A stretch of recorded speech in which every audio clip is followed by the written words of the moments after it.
Okay, you're probably wondering what this is. I'm actually changing my brake pads. And I didn't initially start out here with the camera, but I had to go inside and look something up online. And I'm back, so I guess you can thank me for going back inside, because now I have a video on how to do this. Okay, what I've done so far is, this is a Honda Rebel 250 first of all, and I guess I can either finish what I'm doing and then put it all back together so you can see how to reverse it, or I'll just explain it here. This is normally up here, adhered to the mounts right here for your caliper. And this is the brake assembly here. Okay, so when you first look at this, there's actually two plugs that can be removed with a normal screwdriver, like so. Just a flathead. So you pretty much undo them. Once you get them out of there, you then have to loosen. You'll see this, and there's one for each that you just took out. You need an Allen wrench for it. And I'm using metric, and this is a, what is this? This I think is a 6mm. I might be mistaken, but anyway, it should fit in the hole snug, and then you can do that. But anyway, it just goes in there, and you just turn it to the left. And remember, that comes out of these right here. So 1 and 2. So you actually just loosen them at first. Then you pop this bad boy off, and to do that you have to get a socket wrench and take off the bolts that were up here. Let me put this back where I put it so I don't mix up where my stuff's at. So this is the guy that is on this and this. And he can be taken off with a 12mm socket. And so you'll need a 12mm socket on your socket wrench. Okay. Once you pop that off, you pretty much can take the whole thing off. Alright, I put that back where I got it. Okay. Then we start, you can actually take this whole piece off, and there's a little guy that you have to separate. That's the part that actually holds the whole assembly up on there. And these two holes are pretty much the two holes that were right up there. See how that works? Fits right on there. Okay. Now these two ends were actually adhered to this. You have to pull them off. So I'm trying to make sure this all fits in the camera. But there's two holes here, and this pretty much just slides in those two holes. So you have to pop that out. And now we're at the point where I'm at now. Of course, when I pop this off, my brake pads, which are in bad shape, which is why I'm doing this. Should have did it earlier.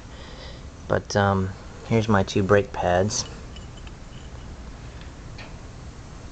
And as you can see, there's very little left on each one.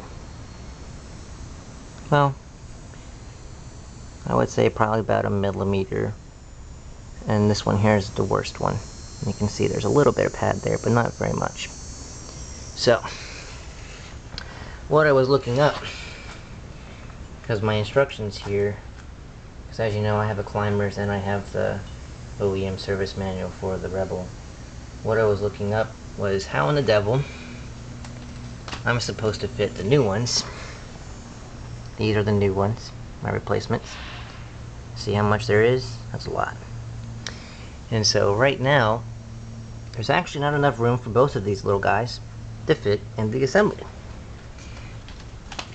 So what I had to look up was how to fit it in there. Do I have to file it down, or is there some little trick to getting it to go in there? And there's a little trick actually. So I just googled up brake pad replacement for motorcycle and looked at some hydraulic brake instructions, and what was mentioned was that you put the old pads back on here. So we'll go ahead and just do that real quick. Goes in, this one goes in like so. And there's actually springs at the bottom here. You have to kind of push down when you go to assemble it again. But we're not going to worry about pushing it all the way down. But see, this is how it looks normally. See how we got those in there? Okay. Then you take a screwdriver and you pop it in here, and you're supposed to be able to wedge it in here and then turn, and it's supposed to pop those pistons back to where they were. And apparently this is easier said than done.